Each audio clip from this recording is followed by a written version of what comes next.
Reynolds back in a hurry. Reynolds to the hole. We're trying to get free shoot scores.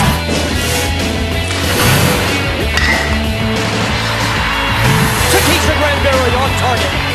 Lundy to the house. Touchdown, Virginia.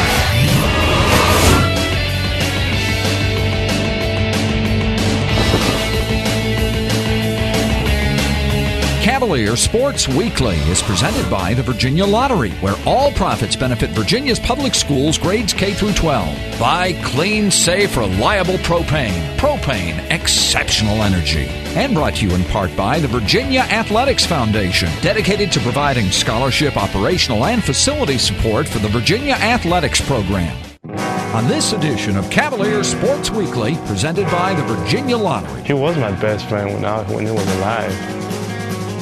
Barrett Parkhill was the one who really turned our program around. A reverse with a finish! And not having a family to go to, not having a mom to call. It's inside, low, Tunji the slam.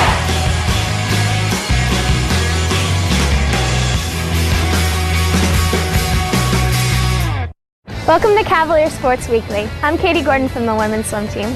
Today on our show, you'll see highlights from both men's and women's basketball, a feature on second-year Tunji Soroye, and a preview of some big games coming up against Virginia Tech. But first, here's your play of the week. The Play of the Week is brought to you by SunTrust Mortgage. We make the American dream come true every day. Swan, deep three, 23 feet, no good. Mikalauska's got the rebound. He wanted a call. Bannister to run. Bannister in traffic to Diani. Diani, a reverse with a finish. Diani goes to the other side with a left hand. TJ started, practicing with us recently, and he's definitely a great passer. He sees you open, even when you don't think you are. So, as soon as I saw TJ get the ball, I know I'm running because playing with him in practice, I know he's going to get it to me. And, I just caught the ball, caught it a little late, too far under the basket, so that was the only choice I had. I'm Sean Singletary. Stay tuned for more highlights on Cavalier Sports Weekly.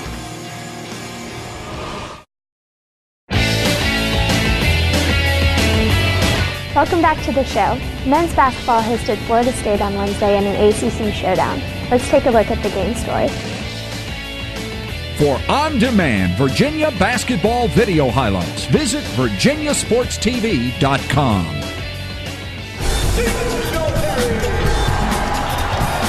Trying to get the rub with Galloway following him defensively. Thornton went out on him, and Johnson and JR. Whoa, JR fadeaway three.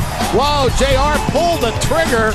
Diani going to the right side. JR pulling again, the fadeaway. Oh, he's got it going. 3 in a row for JR Reynolds. The lead left side, Singletary. Singletary looking for Mikalauska's. Instead, baseline 15, jumper good. Yeah, very much under control by Sean Singletary. Swan, deep three, 23 feet, no good. Mikalauska's got the rebound. He wanted a call. Bannister to run. Bannister in traffic to Diani. Diani, a reverse with a finish. Diani goes to the other side with a left hand. Diani the ball fake in the corner. Sean got Wilson in the air. Adjusts back to Diani. Diani spots for the three and hits it. Big one by Mamadi. Diani having a good first half. Cavs within 4 and a much needed bucket there. 38-34 at 3:29. Outside, Thornton comes right back and hits. Well, we just wasn't playing hard. We wasn't getting out the shooters. It's late on everything. That's what happened. Once they got the confidence, shots started going in for them. Singletary looking for the screen, slides right. Singletary going baseline. He is double teamed. Sends it left. Jason Kane throws it up. 13 to shoot. Singletary the crossover. Sean in the corner. Diani for the three. Book it. Yeah, you really like to see him having a good game. That's his second three. First half, they were shooting something like 60%. Remember that, and Coach came in here and they told us that, and really amped us up to step up the defensive intensity because 60% made it seem like we were making it too easy on them. The handle from Sean, top of the key, sends it to JR. Ball fake, Reynolds inside, low. Tunji the slam. Good pass by JR Reynolds. Had a great look, not able to convert. Sean's got the three from Reynolds. Jump shot good, left side. He went in the corner, and Reynolds found him. He did a tremendous job. He gave it all that he had. That's what Coach asked out of all of the players. And it'll be Virginia with 11 to shoot. Bannister on a crossover. Bannister splits D, goes low, layup, Mikalauska's good play. He's a great passer, phenomenal passer.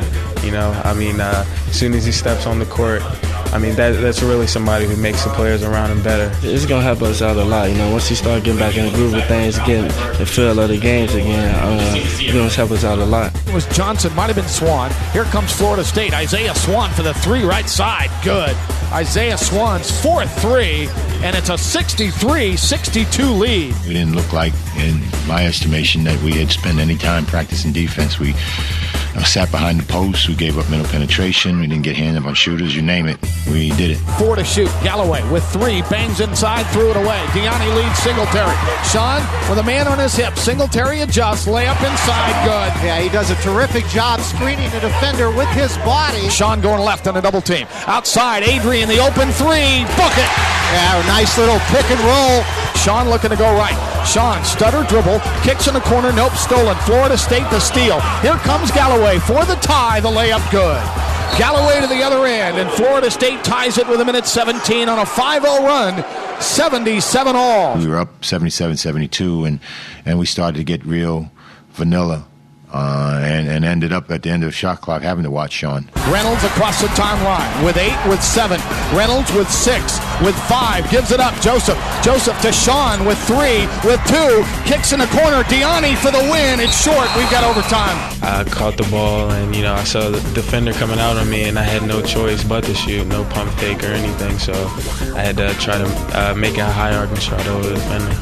With 16, with 15. Singletary, free throw line, the drive inside, got bumped, layup good, got knocked down with 11.6. 1-point game, and Florida State's got to inbounds the ball. Certainly underneath 3. Mim's second free throw is good. He knocks them both down, not a problem at this end. Deani giving it up, JR, with 10, with 9, with 8. Reynolds across the timeline with 6, with 5. Reynolds got hit, no call. Thornton got him on the arm. I mean, when we play hard, you know, good things happen. But apparently, you know, tonight we didn't play hard enough to come out with a win. Fatigue, but just, you know, we're again, it's our problem start to finish this year is that playing shorthanded. You know, you're never going to play a card game and you only got 2 kings and 2 aces. In 1971, an unheralded point guard named Barry Parkhill led Virginia to an upset of second-ranked South Carolina here at U-Hall. Parkhill went on to lead the Cavaliers to their first winning season in over a decade. Today we pay tribute to Barry Parkhill, one of the greatest players in the history of Virginia basketball. I think the most significant person that I recall in University Hall, and I always think that he probably had as much to do with helping us get on a road to success as anybody, was when Barry Parkhill came. Barry really turned the program around. There's no question about it. One of my first recollections of the University Hall was the Barry Parkhill play when he dribbled the ball some 5 to 10 minutes before he went in for a layup against South Carolina. Based on the rules back then, there was not a 5-second count that came in the following year. And we shortened the game over the period of 40 minutes. And one stretch, I dribbled 6 minutes off the clock. A jumper, the very, very last second of the South Carolina game. And that was 71 or 72. 71, I think. They were number 2. South Carolina was number 2. And we were supposed to be blown away, but Barry didn't let it happen. We got the ball back with, I'm going to say, 2 minutes to go or a minute and a half. We're down a point, and coach decided let's just go for the last shot, and luckily it went in. Barry came, and he not only was a star player, but he was a star person. And the whole community fell in love with him, and he was a fabulous player. Barry Parkhill was the one who really turned our program around. When I was assistant coach to Bill Gibson in 71-72, and we had the first winning season that a Virginia basketball team had had since 1958. There's a whole decade that there wasn't a winning season. Barry Parkhill was part of that team, but the enthusiasm in that building topped anything I'd ever seen anywhere. He was a fearless competitor, loved the game, and in turn he was loved by the other people. I think the bottom line is we proved we could win. And I think people do remember that, and Virginia had never really won before.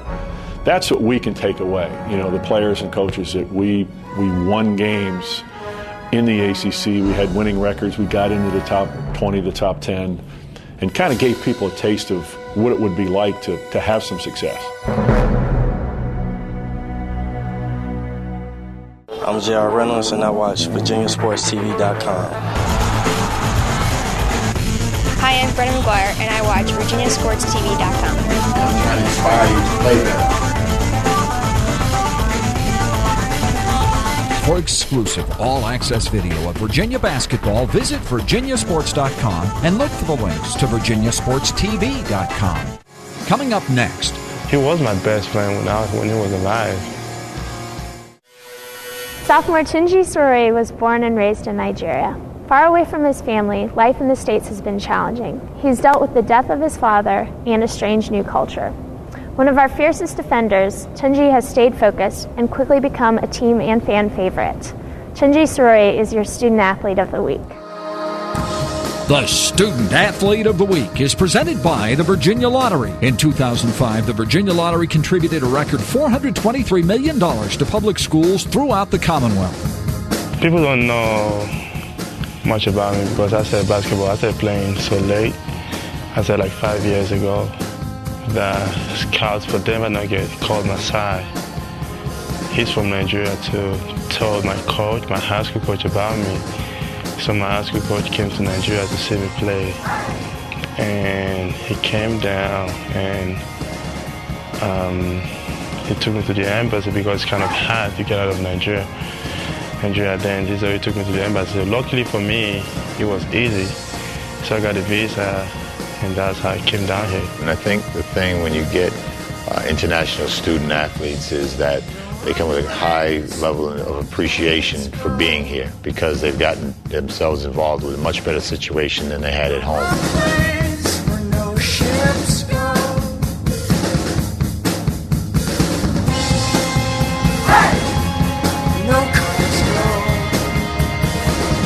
The food was a big adjustment to me because in Nigeria we prepare food every time. We make, but here you have to put it in the microwave and all that, so that was a big adjustment to me. Sometimes when I'm talking to the guys, I just tell them to reverse it, take your existence and go to Croatia and try to live, try to eat the food, try to speak the language, try to live the culture and be comfortable there. And I guarantee you will understand what Tunji's going through.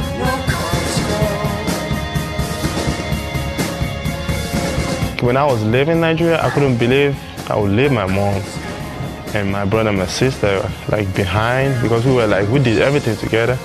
We go places together, we do so many things together. So it was tough for me and I miss them a lot. For him to do this and be so thoughtful about it, to be so accommodating, to be who he is and be adaptive to his surroundings is truly an amazing thing.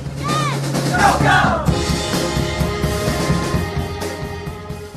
Before I lost my dad, we were close too. Because I was the first son. We were real close, and when I lost him, things changed. He was my best friend when he was alive. Because I'm not the kind of type that have too many friends. So we always do things. When he comes back from work, we together, make fun of each other. So that really, I miss that about him. I miss that about him. He doesn't have what others need to be able to, operate within their comfort zone and not having a family to go to, not having a mom to call each night, not accepting a collect call. You don't have those. My teammates and my new coaches, they're my family now, and I really appreciate them. I feel like, they're my brothers and my sisters, and I feel my coaches are my dad. I can go to them anytime I need something. I can talk to them if I have any problem, outside basketball. So they're pretty much there for me.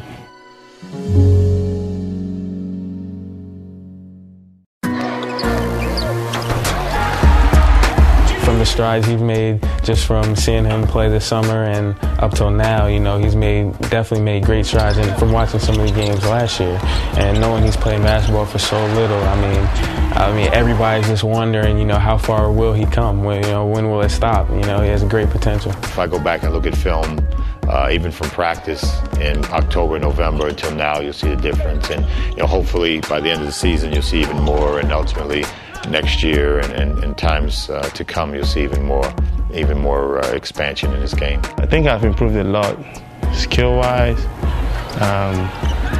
understanding the game. Playing as a team and all that. I think I've improved a lot. Really gets up, and he has long arms, so you see a shot go up, and you're thinking it's going to get up at the rim, and you see Tunji come out of nowhere and block the ball. I mean, it really motivates you. I mean, running the break, it maybe makes you run a little harder, or it gets the crowd hype, gets the players hype. Now, especially getting experience, and that's the biggest key for him is game time action, logging those minutes, making the mistakes, and you have a guy that as a third or fourth year can really make a much more positive impact on the defensive end and make you a much more quality defensive team. This is a big week for the Commonwealth Challenge as both the men's and women's basketball teams head to Blacksburg to take on Virginia Tech. We've got a special preview of these two matchups in this week's edition of Who's Heating Up. Who's Heating Up is brought to you by Propane, exceptional energy. The rivalry between Virginia and Virginia Tech will be renewed when the men's and women's basketball teams square off as part of the Commonwealth Challenge presented by Adelphia. On Sunday, Sean Singletary leads the Cavaliers into Blacksburg for the third meeting between the two schools as ACC rivals. Last year, UVA and Tech split the series, with both teams winning on their home floors. The Cavs are looking to rebound from a tough loss to ACC foe Florida State. Meanwhile, the Hokies enter Sunday's game looking for their first conference win.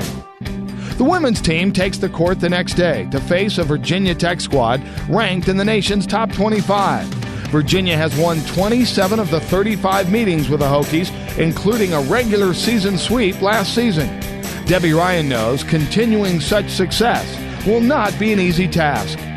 It's just one of those games where you just got to go in and put your best effort on the court, because no matter what you do to prepare, it all comes down to what's in here. And I think that our team will be really ready to play, but at the same time, they know the significance of the game. With these two games, the Commonwealth Challenge will reach its halfway mark. Virginia currently leads 6-3, with a possibility of stretching their lead to 5 if they win both games. 2 more points will be on the line when the teams meet on the hardwood later in the season. Find out why more people are choosing clean, safe, reliable propane. Visit usepropane.com. Propane, exceptional energy. Hi, I'm Brenna McGuire, and Cavalier Sports Weekly will be right back. Welcome back to the show. Cavalier women continued a tough stretch in ACC play as they hosted NC State on Friday night. Let's take a look at the game action. The Women's Basketball Spotlight is presented by the Virginia Athletics Foundation. Cavs have to go. 3 on the shot clock with 2, with 1. Zoll down the lane. Up with a running right-hander.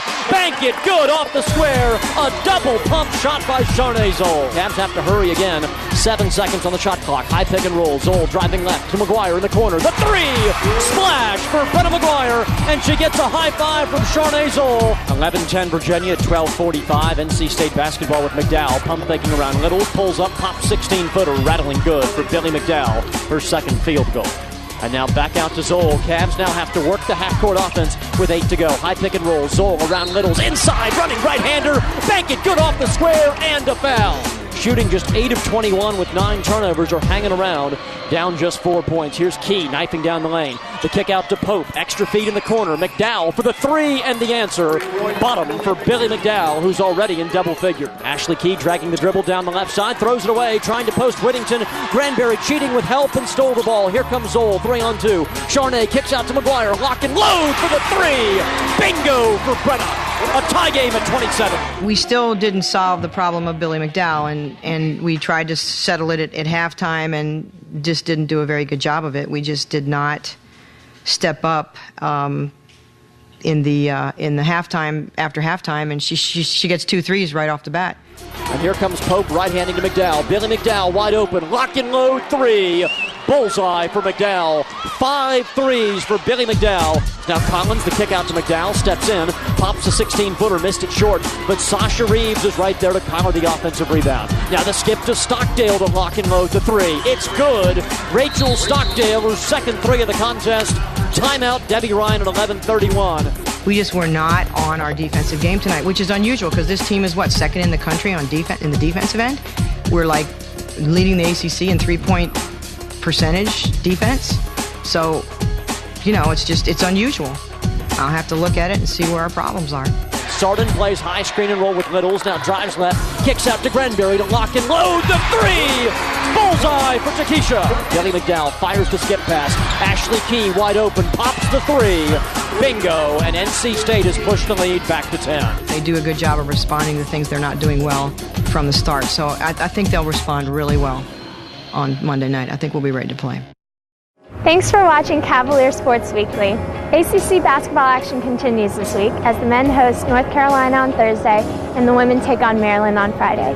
Until then, go Hoos. Cavalier Sports Weekly is presented by the Virginia Lottery, where all profits benefit Virginia's public schools grades K through 12. By clean, safe, reliable propane. Propane, exceptional energy. And brought to you in part by the Virginia Athletics Foundation, dedicated to providing scholarship, operational, and facility support for the Virginia Athletics program.